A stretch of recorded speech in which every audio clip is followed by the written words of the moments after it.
প্রিয় এসএসসি শিক্ষার্থীরা, তোমরা যারা সি প্রোগ্রামকে একদম বেসিক থেকে বুঝতে না পারার কারণে পরবর্তীতে বুঝতে পারো না, এবং যারা এখনো শুরুটা কতটা ইজিলি করা যায় এটা এখনো জানো না, তাদের জন্য আজকের এই প্রথম ক্লাসটা। প্রোগ্রামের জন্য সবচেয়ে সহজ টেকনিকে কিভাবে শুরু করা যায়, যা পরবর্তীতে বেশ সহায়ক হবে বাকি প্রোগ্রামগুলির জন্য, সেটার জন্য এই ক্লাস। আচ্ছা দেখো, আমি সর্বপ্রথম প্রোগ্রামের সংজ্ঞা দিয়ে শুরু করতে যাচ্ছি। প্রোগ্রাম হার্ডওয়্যারকে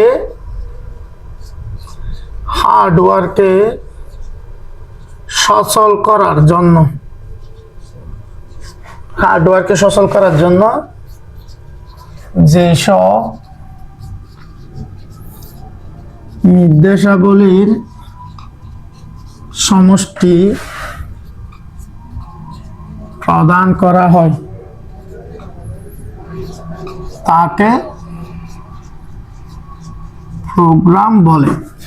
আমরা জানি হার্ডওয়্যার কি, কম্পিউটারের প্রত্যেকটা অংশ হচ্ছে হার্ডওয়্যার, যেমন keyboard, monitor, mouse, printer, scanner, CPU, এগুলো হচ্ছে প্রত্যেকটা হার্ডওয়্যার।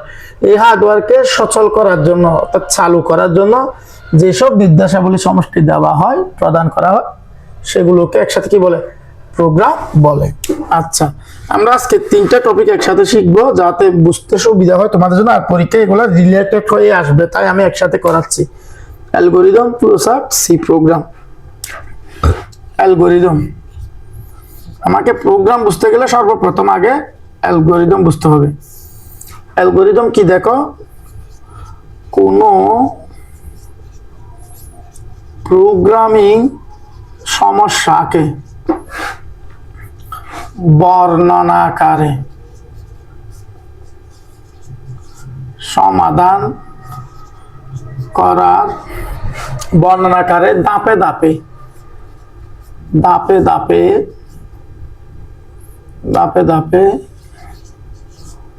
সমাধান করার প্রক্রিয়াকে অ্যালগরিদম বলে। কোন প্রোগ্রামিং সমস্যাকে বর্ণনাকারে ধাপে সমাধান করার প্রক্রিয়াকে বলা হয় অ্যালগরিদম। অর্থাৎ এখানে ধাপগুলো হবে বর্ণনা নির্ভর। তারপর ফ্লোচার্ট, এটাকে প্রবাহ চিত্র বলা হয়, অপর নাম মনে রাখবা বিকল্প হিসেবে। এই যে অ্যালগরিদম আছে না, এটাকে চিত্রের মাধ্যমে প্রকাশ করলে তখন তাকে বলা হয় ফ্লোচার্ট। অ্যালগরিদমকে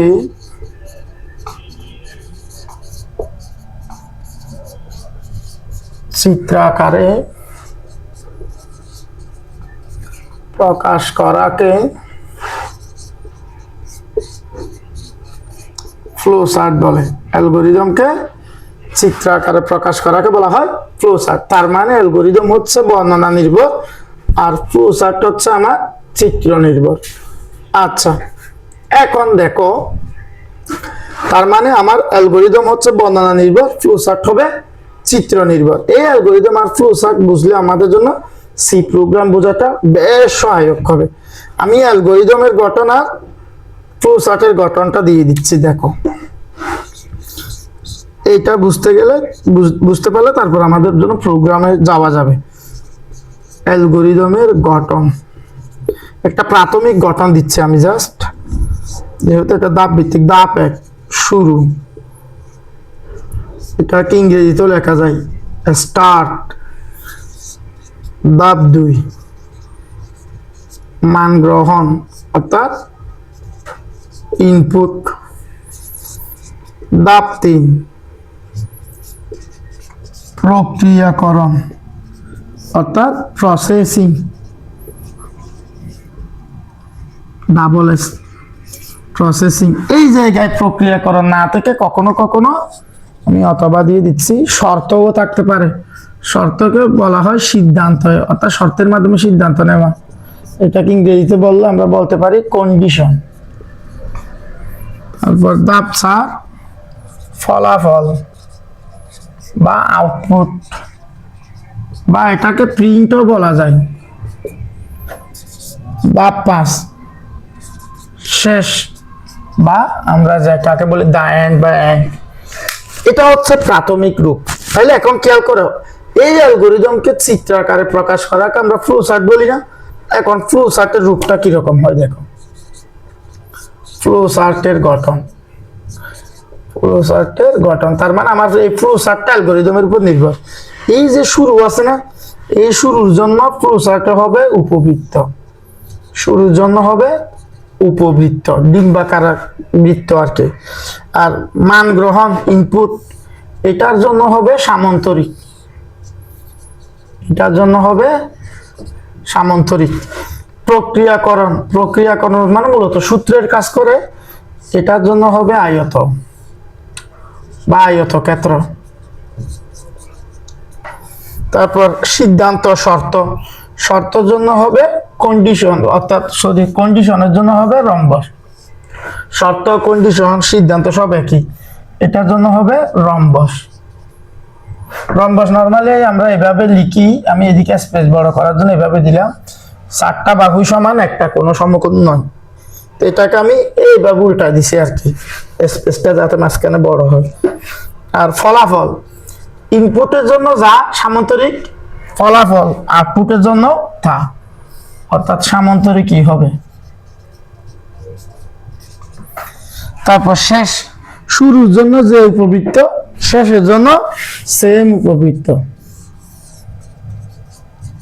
তাহলে এখানে দেখো দুইটা জিনিস মিল আছে, শুরুর জন্য যে চিত্র উপবৃত্ত, শেষের জন্য সেম একই চিত্র উপবৃত্ত। ইনপুটের জন্য যে সামান্তরিক, আউটপুটের জন্য সেম সামান্তরিক, জাস্ট মাঝখানে প্রক্রিয়াকরণের জন্য সূত্রের জন্য আয়ত হবে, শর্ত হলে কন্ডিশনের জন্য রম্বস হবে। তাহলে এর বাইরেও একটা চিত্র আমাদের দরকার, আমি সেটা এখানে সামনে কাজে আসবে, আপাতত কাজে আসবে না আজকের ক্লাসে, কিন্তু সামনে কাজে আসবে। এটা হচ্ছে সংযোগের জন্য, সংযোগের জন্য ফ্লো চার্টে, সংযোগের জন্য ফ্লো চার্টে বৃত্ত হয় এরকম, যেটা মেইন বৃত্ত ওইটা হয়। আর প্রবাহ চিহ্ন ইউজ হবে সবসময় ফ্লো চার্টে, প্রবাহ চিহ্ন উপরে নিচে বামে ডানে এরকম ইউজ হবে। আচ্ছা, তাহলে মোটা দাগে এটা হচ্ছে আমার অ্যালগরিদমের গঠন, এটা হচ্ছে ফ্লো চার্টের গঠন। আমার ফ্লো চার্ট অবশ্যই কিসের উপর নির্ভরশীল? পুরোপুরি অ্যালগরিদমের উপর নির্ভরশীল। এখন আমরা কোন একটা সমস্যার সমাধান করে অ্যালগরিদম, ফ্লো চার্ট এবং সি প্রোগ্রাম সহ আমি একসাথে দেখাচ্ছি, দেখো খুবই গুরুত্বপূর্ণ। আশা করি এটা পুরোটা লিখে ফেলো, তারপর কন্টিনিউ করো।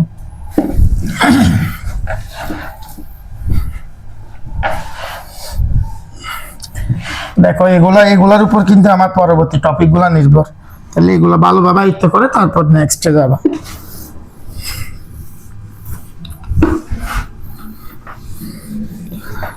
আচ্ছা দেখো, আমি একটা টপিক নিলাম, মনে করো আমি লিখলাম 3টি সংখ্যার, আচ্ছা আমি 4টি সংখ্যা নিলাম, 4টি সংখ্যার যোগফল নির্ণয়ের সমাধান। খুব খেয়াল করো, তো আমাকে এই সমস্যাটা 3 ভাবে সমাধান করতে বলবো পরীক্ষায়, অ্যালগরিদম, ফ্লো চার্ট এবং সি প্রোগ্রাম। আচ্ছা প্রথমে আমি অ্যালগরিদম দেখাচ্ছি।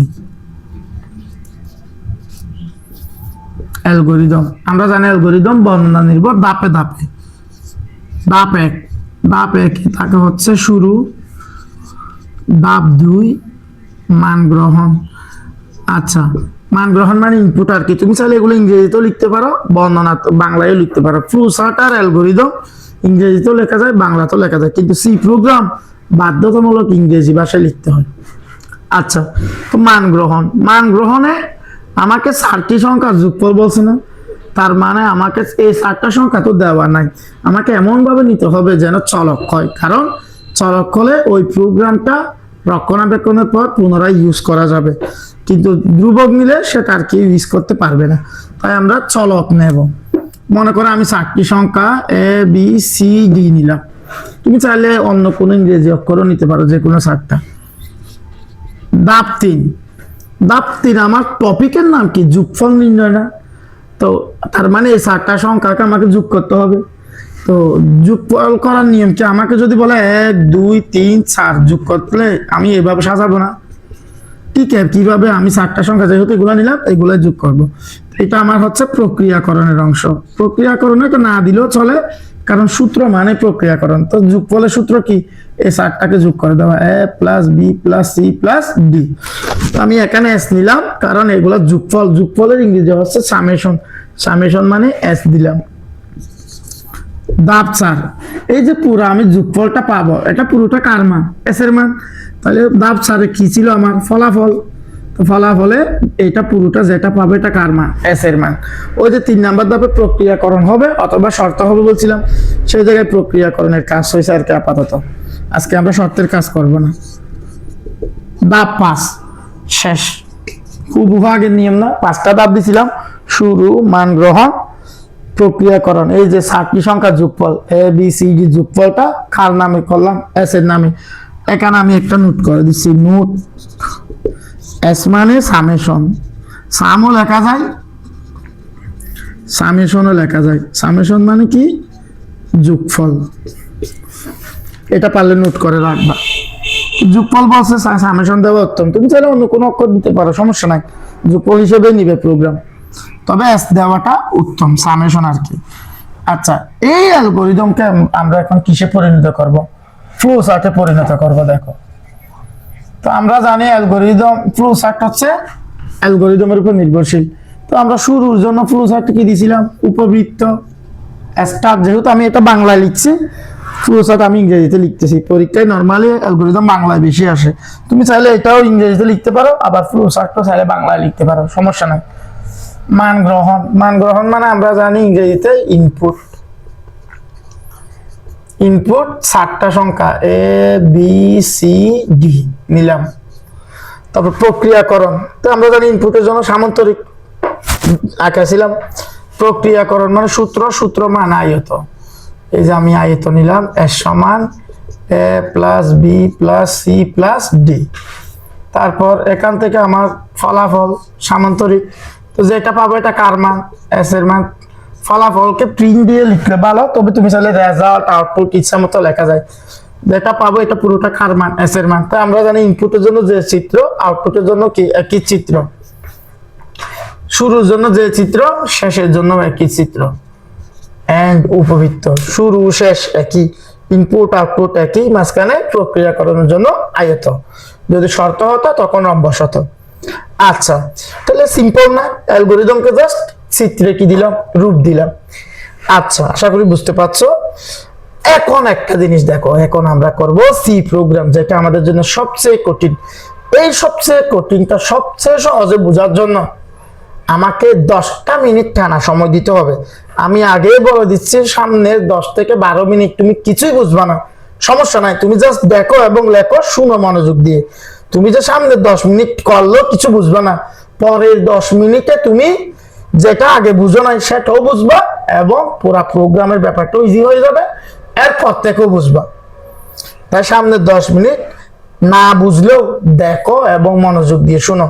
পরবর্তী 10 মিনিটে পরে, অর্থাৎ সামনে 10 মিনিটের পরে এরপরে 10 মিনিটে তোমার জন্য এটা বেস্ট হেল্পার হবে। আচ্ছা দেখো, তাহলে আমি এখন যাচ্ছি সি প্রোগ্রামে। তো সি প্রোগ্রামে আমাদের সর্বপ্রথম হেডার ফাইল লিখতে হবে, include studio.s বেটার দেন লেস দেন, এগুলা এটা হ্যাশ ইনক্লুড, এগুলো সব স্মল লেটার হতে হবে ইংরেজি। আবার দিলাম আমি হ্যাশ ইনক্লুড connew.s, আবার লিখলাম হ্যাশ ইনক্লুড math.s, তারপর লিখলাম মেইন। এটাকে বয়েট মিনও লেখা যায়, বয়েট মিন এভাবেও লেখা যায়। তারপর দ্বিতীয় বন্ধনী দিয়ে আমার শুরু। এইটা সহজে বুঝতে আমি একটা কথা বলি, তোমরা HTML লেখার সময় HTML আর বডি সব সময় দাও না। এইটা যেমন HTML এ সব সময় হয়, সি প্রোগ্রামও আমার এখান থেকে এটুকু সব সময় হতেই থাকবে, সব সময়। তুমি মন চাইলে এই দুইটা বাদ দিতে পারো, include conio dot S, include math dot S, কিন্তু এই লাইনটা studio dot S, main function, দ্বিতীয় বন্ধনী, এগুলো সবসময় হতে থাকবে। তো যেহেতু এমসিকিউ ব্যাপার স্যাপার আছে, তাই আমি শুরুতে যা যা নেওয়া যায় সব নিচ্ছি। আচ্ছা, আগে বলে দিছি আপাতত সব বোঝার দরকার নাই, কিন্তু এই কথাগুলো পরে কাজে আসবে, সহায়ক হবে। এইটা মানে হচ্ছে আমার শুরু। প্রোগ্রামের দ্বিতীয় বন্ধনী প্রথমটার দ্বারা শুরু বোঝাই, স্টার্ট। তারপর আমাকে চলক ঘোষণা করতে হবে। তো চলক ঘোষণার জন্য আমি আপাতত আইএনটি নিচ্ছি। আইএনটি মানে কি, এগুলা মানে কি, সবগুলোর নাম দেওয়া হবে। ইন্টিজার দিয়ে আমি 4টা ইনপুট গুলা নিব। আমার input A B C D নিলাম, এ বি সি ডি। প্রোগ্রামে প্রতিটা লাইন শেষে সেমিকোলন হবে। দ্বিতীয় বন্ধনীর পর থেকে সাধারণত প্রতিটা লাইন শেষে সেমিকোলন হয়, শুধুমাত্র শর্ত ছাড়া। যেহেতু আজকে শর্তের কাজ নাই, তার মানে সব লাইনে সেমিকোলন হবে। এই যে আমি লাইন শেষে সেমিকোলন দিলাম, না দিলে কিন্তু প্রোগ্রাম ভুল হবে, এটা ব্যাকরণগত ভুল। তারপর 2টা লাইন হবে এক্সট্রা। প্রিন্ট অ্যাপ, এগুলা কিন্তু সব স্মল লেটারে। সি ভাষা হচ্ছে একটা কেস সেনসিটিভ ভাষা স্যার, তাই চলক ছাড়া বাকি সবগুলো স্মল লেটারে নিতে হয়। চলকও চাইলে স্মল লেটারে নেওয়া যায়। এক্ষেত্রে প্রিন্ট অ্যাপ, যতটা চলক ততটাকে আমি ঘোষণা করবো enter, A B C D. এগুলো ইনভার্টেড কমার ভিতর থাকবে, মোস্ট ইম্পর্টেন্ট। ইনভার্টেড কমার ভিতর থাকবে, লাইন শেষে সেমিকোলন, প্রথম বন্ধনী শুরু, প্রথম বন্ধনী শেষ। আপাতত বোঝার দরকার নেই, জাস্ট মনোযোগ দিয়ে দেখো আমি কি বলতেছি। স্ক্যানএপ, SCANF, স্ক্যানএপ ছোট হাতে সব। তো যতটা চলক থাকবে স্ক্যানএপের অধীনে ততটা পার্সেন্ট ডি থাকবে। পার্সেন্ট ডি, 1টা 2টা, কোনো গ্যাপ রাখা যাবে না, 3টা 4টা, তারপর কমা। পার্সেন্ট ডি গুলো ইনভার্টেড কমার ভিতর থেকে শেষে কমা হবে। তারপর প্রতিটা চলককে এন্ড চিহ্ন দিয়ে লিখতে হবে, এন্ড এট। এখানে কিন্তু আবার কমা হবে, and B, and C, and D. Line শেষে সেমিকোলন। এই যে আমার সেমিকোলন। এই দুইটা সব সময় প্রোগ্রামে হবে। এই দুইটাকে বলা হয় লাইব্রেরি ফাংশন। সব নাম আমি লিখে দেব। তারপর আমরা এখন এইটুকু করছি যে শুরু, মান গ্রহণ, এই দুইটা সব সময় হবে। তারপর প্রক্রিয়াকরণ, সূত্র এর সমান A plus B plus C plus D, line শেষে সেমিকোলন। প্রিন্ট অ্যাপ, ফলাফল সব সময় প্রিন্ট অ্যাপ দ্বারা প্রকাশ করবো। প্রিন্ট অ্যাপ দ্বারা একবার ইনপুট গ্রহণ করব আর একবার আউটপুট। এখানে পার্সেন্ট ডি হলে এখানেও একটা পার্সেন্ট ডি দিবা। তো যেটা পাবো এটা পুরোটা আমার কার মান, এস এর মান। এটাকে অনেক নামে লেখা যায়, এটাকে অনেক নামে লেখা যায়, আমি সব বলবো। তারপর কোনিও দিলে এখানে একটা শব্দ দিতে হয়, গেটস। লাইন শেষে সেমিকোলন, শুরু এটা দিয়ে শেষ। এটা দিয়ে শুরু বোঝায়, এটা দিয়ে শেষ। দ্বিতীয় বন্ধনী আগেরটা দিয়ে শুরু, পরেরটা দিয়ে শেষ। এই যে পুরো অংশটা, এটা সবটুকু মেইন ফাংশনের অন্তর্ভুক্ত। তো সামনে 10 মিনিট কেন বুঝবে না বলছিলাম, আশা করি মাথার উপর দিয়ে যাচ্ছে। আমি সবগুলো এখন নোট করব, নোট করার পর সব বুঝাই দিয়ে এরপর আরেকটা প্রোগ্রাম করব। দুইটা মিলে তুমি দেখবা যে এটাও বুঝে গেছো, পরেরটাও ইজিলি বুঝে গেছো। তার আগে তোমাকে এগুলো লিখে ফেলে অ্যালগরিদম আর ফ্লোচার্ট নোট করে ফেলো। আমি এই যে স্পষ্ট করে দিলাম, তারপর ওখান থেকে বুঝে বুঝে এগুলা করতে হবে। তো আমি আমাকে যেহেতু নোট করতে হবে, আমি এগুলো মুছতেছি। দেখো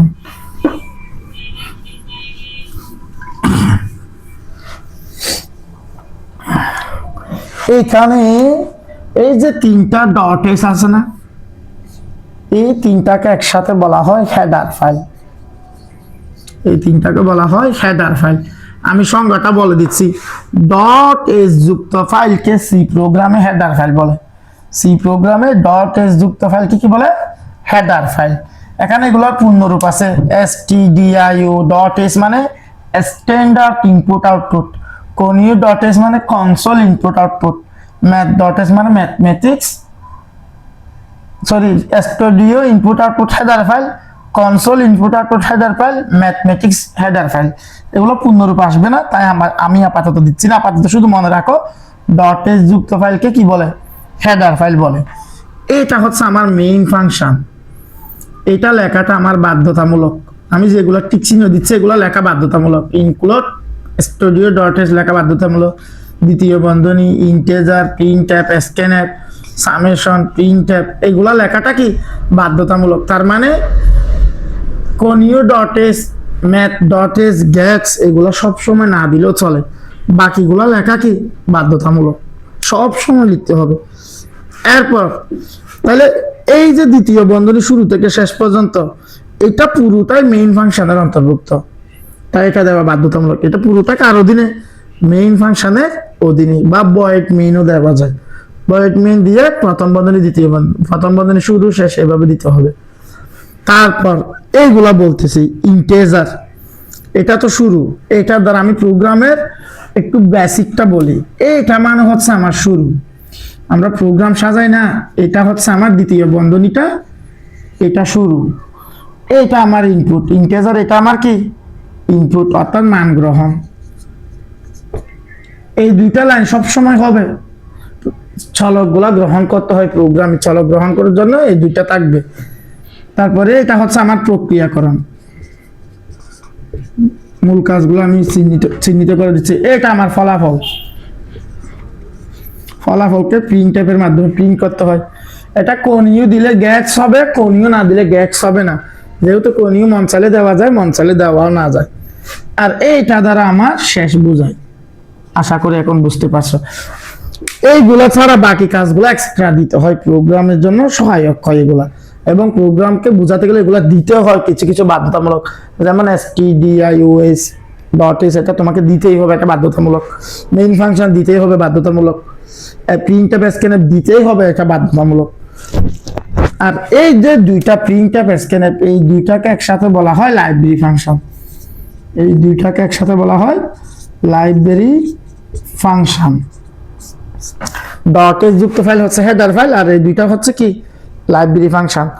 এগুলো তোমাকে দিতেই হবে, প্রতিটা লাইন শেষে সেমিকোলন প্রোগ্রামে দিতে হবে, নয়তো প্রোগ্রাম ভুল হবে। এটাও একটা নিয়ম, মাথায় রাখবা। এখন আমার যে জিনিসটা বোঝা উচিত, মান গ্রহণে তো আমরা আগে ইনপুট দিছিলাম, এখন কেন ইন্টিজার দিলাম? এখানে ইন্টিজার মানে ইনপুট কেমনে একটু বলি। সি প্রোগ্রাম আমি একটু নোট করতেছি। আইএনটি মানে হচ্ছে আসলে ইন্টিজার, ইন্টিজার মানে হচ্ছে পূর্ণ সংখ্যা, ইন্টিজার মানে পূর্ণ সংখ্যা। তো প্রোগ্রামে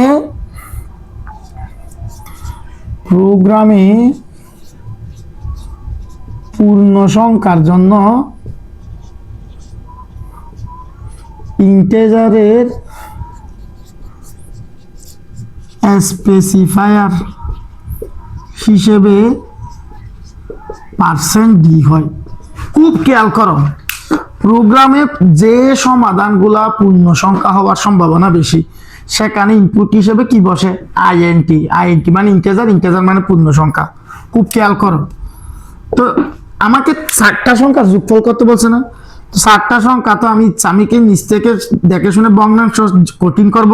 আমি কি দেখে শুনে এরকম সংখ্যা নিব একটা সংখ্যা, নাকি এরকম নেব? অবশ্যই আমি এটা নেওয়ার সম্ভাবনা বেশি, কারণ ভগ্নাংশের ক্ষেত্রে একটু জটিল আছে হিসাবে। তো এক্ষেত্রে ভগ্নাংশ নিয়মও নেওয়া যায় না তা নয়, তবে নর্মালি আমি এটা নিলাম। তো এটা পূর্ণ সংখ্যা, পূর্ণ সংখ্যার জন্য তাই আমি ইনপুট কি ঘোষণা করলাম? আইএনটি।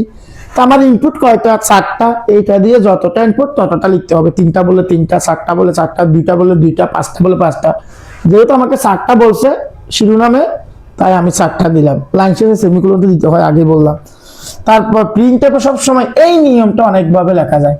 এটা এন্টার, আমি ABCD দিলাম না, কমা দিয়ে এটা একদম ইজি নিয়মটা দিলাম। এটাকে চাইলে enter the value of 4 numbers লেখা যায়, enter A, enter B, enter C, enter D, এভাবে 4 লাইন করেও চাইলে লেখা যায়। তো এন্টার 4 নাম্বারসও দেওয়া যায়। আমি একদম ইজিলি যেটা নিলাম এটা নিলাম। এখন দেখো মূল যে কাহিনীটা, এই ইন্টিজারের স্পেসিফায়ার কি? %d। তাই আমি এখানে ইন্টিজারের স্পেসিফায়ার % দিয়ে দিলাম। এগুলোটা থাকবে স্ক্যানএফ এর অধীনে। স্ক্যানএফ হচ্ছে চলককে গ্রহণ করার জন্য, যতটা চলক থাকবে ততটা %d হবে। কখন? যদি তুমি ইন্টিজার নাও। তাহলে ABCD 4টা, তাই আমি % দিয়ে 4টা নিলাম, এবং এখানে কোনো গ্যাপ রাখা যাবে না, এটা নিয়ম। এবং এগুলো ইনভার্টেড কমার অধীনে থাকতে হবে, তারপর একটা কমা দিতে হবে। তার মানে চলক যদি 3টা হতো আমি % দিয়ে নিতাম 3টা, চলক যদি দুইটা হতো আমি পার্সেন্ট দিয়ে নিতাম দুইটা, চলক যদি পাঁচটা হতো আমি পার্সেন্ট দিয়ে নিতাম পাঁচটা, চলক যদি শুধু একটা হতো আমি পার্সেন্ট দিয়ে নিতাম একটা, এই জায়গায়। তারপর প্রতিটা চলককে এন চিহ্ন দিয়ে লিখতে হয়। এন মানে অ্যাড্রেস, এন মানে হচ্ছে এই এন মানে হচ্ছে অ্যাড্রেস, চলকের ঠিকানা। প্রত্যেকটা চলকের জন্য ঠিকানা দিতে হয় এন চিহ্ন, এ দিয়ে একবার, বি দিয়ে একবার, সি দিয়ে একবার, ডি দিয়ে একবার। এখানে কিন্তু কমা হবে, পার্সেন্ট দিতে কোনো কমা নাই, মাথায় রাখবে এখানে কমা হবে, তবে শেষে তো আর কমা হয় না, তাই একদম শেষ হয়ে সেমিকোলন হয়ে গেল। কথা বুঝাতে পারছি? তাহলে এগুলো যতবার থাকবে percent A B sorry address of A address of B এগুলো এইভাবে থাকবে।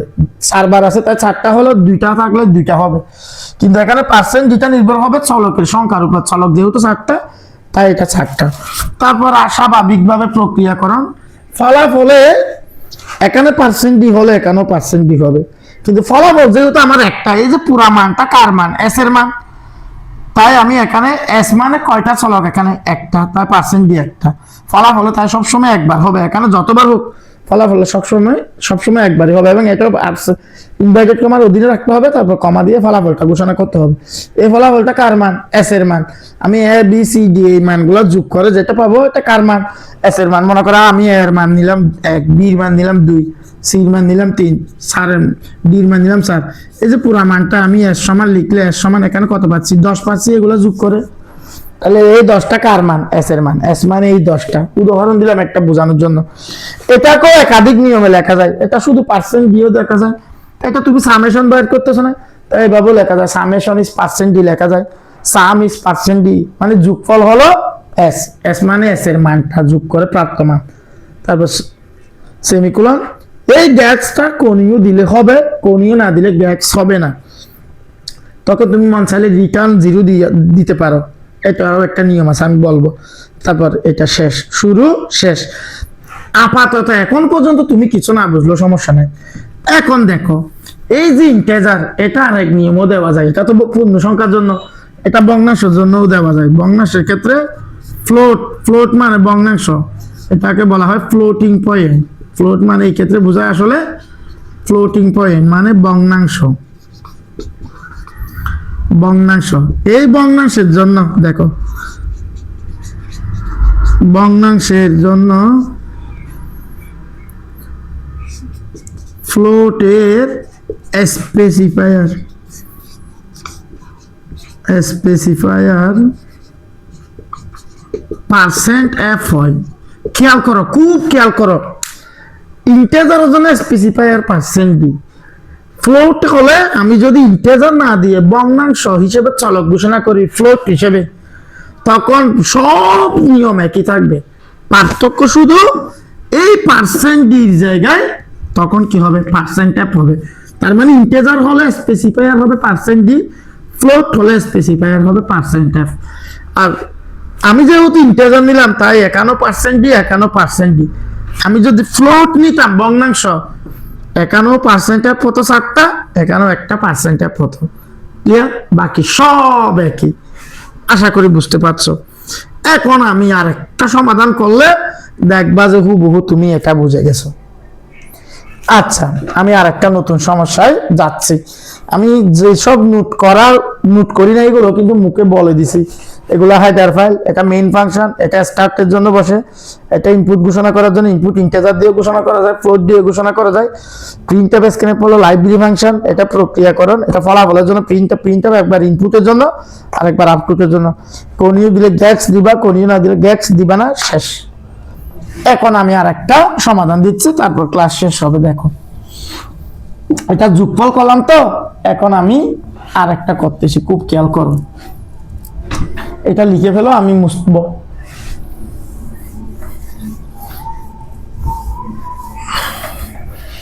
খুব খেয়াল করো, মনে করো আমি এখন লিখলাম 3টি সংখ্যার গড় নির্ণয়ের সমাধান। খুব খেয়াল করো, তো সমাধান আমরা কয়ভাবে করবো এক্ষেত্রে? 3 ভাবে, অ্যালগরিদম, ফ্লোচার্ট, সি প্রোগ্রাম।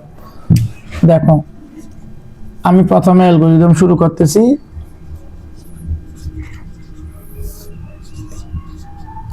ধাপ 1 শুরু, ধাপ 2 মান গ্রহণ। আচ্ছা, আমি আগে 7টা সংখ্যা যোগফল করছিলাম, তো 7টা অক্ষর নিছিলাম না? এখন যেহেতু 3টা সংখ্যা, আমাকে 3টা নিতে হবে। মনে করো আমি এবার নিলাম এক্স ওয়াই জেড, 3টা সংখ্যা। তুমি চাইলে এবিসি নিতে পারো বা অন্য কোনো অক্ষর নিতে পারো। ধাপ 3, এখন এই 3টার গড় বলছে না? আমরা জানি গড় পাইতে গেলে আগে যোগফল পাইতে হয়, তারপরে ওই যোগফলকে যতটা সংখ্যা আছে ততটা দ্বারা ভাগ করতে হয়। তার মানে এখানে এক্স ওয়াই জেড আগে যোগ করতে হবে, যোগ করে এখানে যেহেতু 3টা সংখ্যা 3 দ্বারা ভাগ করতে হবে। এটাই হচ্ছে গড়ের নিয়ম। তো গড়কে আমরা এ দ্বারা প্রকাশ করতে পারি, এ মানে এভারেজ গড়। তাহলে এই 3টা সংখ্যা আগে যোগ করতে হবে, X plus Y plus Z. এই যোগফলকে যতটা আছে সংখ্যা ততটা দ্বারা ভাগ। প্রোগ্রামে ভাগের জন্য স্ল্যাশ হয়, মাথায় রাখবা, প্রোগ্রামে ভাগের জন্য কি হয়? স্ল্যাশ হয়। তাহলে এই 3টা যোগফলকে 3 দ্বারা ভাগ। এখানে কিন্তু বন্ধনী দিতে হবে। কোনো কারণে যদি তুমি বন্ধনী না দাও, এটা ভুল হবে। কারণ এখন বন্ধনী না দিলে 3টা শুধু জেড দ্বারা ভাগ বোঝাচ্ছে। আমরা তো শুধু জেড দ্বারা ভাগ দিচ্ছি না, X plus Y plus Z দ্বারা ভাগ দিচ্ছি। 3টাকে যোগ একসাথে বোঝাতে বন্ধনী দিতে হবে। ধাপ 4, এটা আমার প্রক্রিয়াকরণ। তুমি চাইলে প্রক্রিয়াকরণ এ সমান এত এটা লিখতে পারো, প্রক্রিয়াকরণ না লিখলেও ভুল নাই। তো এই যে ফলাফল, এটা পুরোটা কার মান? এর মান, এভারেজ। তাইলে পুরোটা হচ্ছে এর মান, তাই আমি ফলাফল যেটা পাবো এটা এর মান। ধাপ 5 শেষ। খুব আগের মতো না, শুরু, মান গ্রহণ, প্রক্রিয়াকরণ, ফলাফল, শেষ। আমি এখানে একটু নোট করে দিচ্ছি। নোট এ সমান এভারেজ। এখানে এ সমান কি? এভারেজ। এভারেজ মানে কি? গড়। তো আমি এখান থেকে এখন ফ্লো চার্ট করবো। ফ্লো চার্ট করি। ফ্লো চার্টকে কিও বলা যায়? প্রবাহ চিত্রও বলা যায়। পরীক্ষায় বলতে পারে, দেখি। শুরুর জন্য উপবৃত্ত, একদম ইজি হয়ে যাবে। ইনপুট প্রবাহ চিহ্ন দিবা, নিচে নামতেছে তাই নিচে দিচ্ছে তীর চিহ্ন।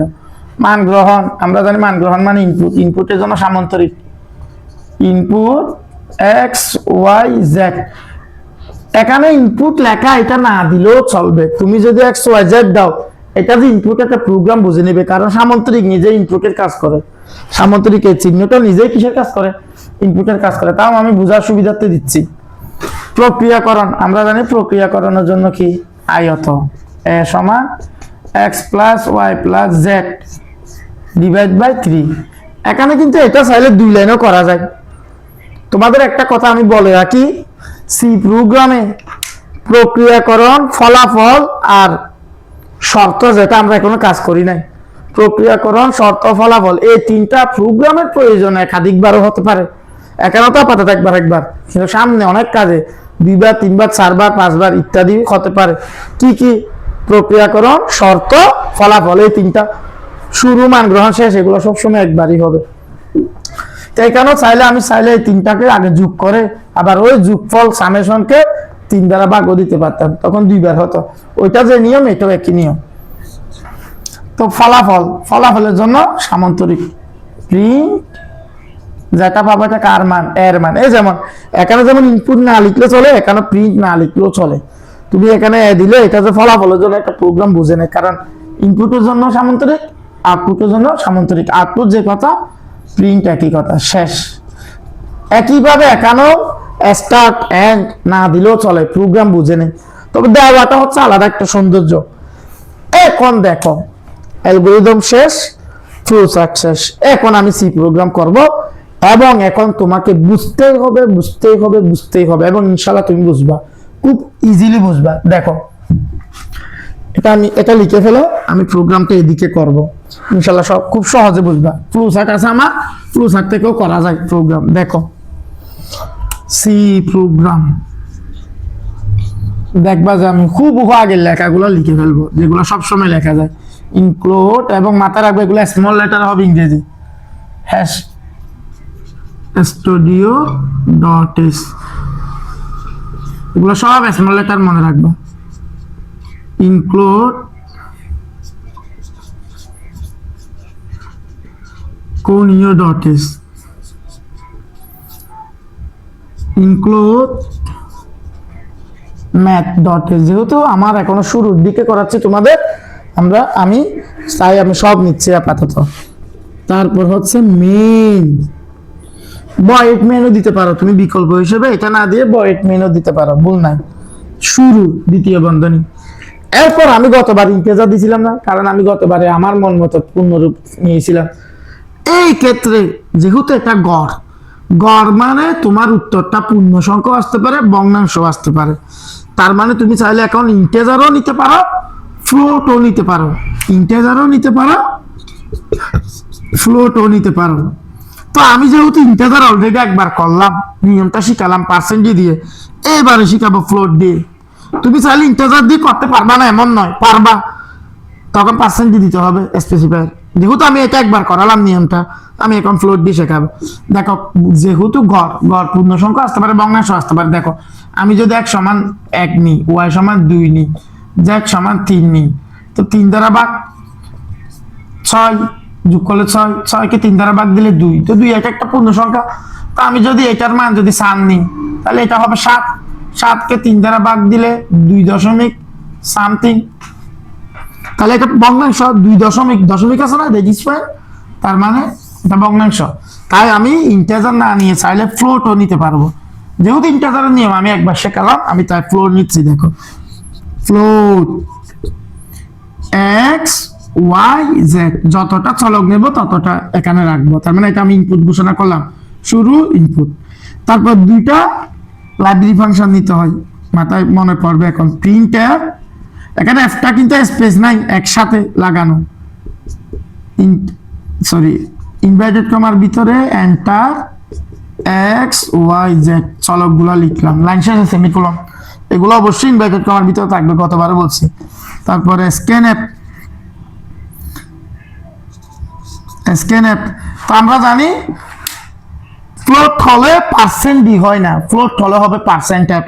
কতটা হবে? যতটা চলক ততটা। গতবারে 4টা চলক ছিল, তার পার্সেন্ট ডি 4 বার হয়েছিল ইন্টারভ্যালের কারণে। এখন চলক 3টা, তার পার্সেন্ট এফ হবে 3টা, 1 বার 2 বার 3 বার ইনভার্টেড কমার অধীনে। তারপর সেমিকোলন। আমি যদি এখানে ইন্টিজার দিতাম, এগুলো হতো পার্সেন্ট ডি। যেহেতু ফ্লোট নিলাম, ফ্লোটের স্পেসিফায়ার পার্সেন্ট এফ 3 বার। কেন? কারণ চলক 3টা, স্পেসিফায়ারের সংখ্যাটা চলকের সংখ্যার উপর নির্ভর। তারপর এখানে যদি 2টা হতো, তার মানে এখানে 2টা হতো পার্সেন্ট এফ। এখানে 4টা হলে এখানেও 4টা হতো। তারপর চলকগুলা অ্যাড্রেস দিয়ে ঘোষণা করতে হবে। অ্যাড্রেস অফ এক্স গতবারের মতো, address of Y comma address of Z. অ্যাড্রেসে কিন্তু কমা হয়, এখানে কমা হয় না। আর শেষ এটা দিতে কমা হবে না, সরাসরি শেষ হয়ে সেমিকোলন। আশা করি বুঝতে পারছো। তাহলে শুরু, মান গ্রহণ, এগুলো লাইব্রেরি ফাংশন হওয়ার কথা হলো। এরপর আমার প্রক্রিয়াকরণ। প্রক্রিয়াকরণ কার মান? এর মান। তো এর মানে সূত্র কি? x plus Y plus Z divide by 3। ওই যে প্রোগ্রামে বাক হয় না, বাক না হয়ে কি দিতে হয়? স্ল্যাশ। বাকের বিকল্প হিসেবে স্ল্যাশ দিতে হয়, লাইন শেষে সেমিকোলন। এইখানে আমি একটা নতুনত্ব কাজ করতে পারি। যেহেতু একটা পূর্ণ সংখ্যা হতে পারে, ভগ্নাংশ হতে পারে এই সমাধানটা, তাই তুমি এখানে ফ্লোট দিলে এদিকে ইন্টিজার লিখে দিতে পারো, তারপর সেমিকোলন দিতে পারো।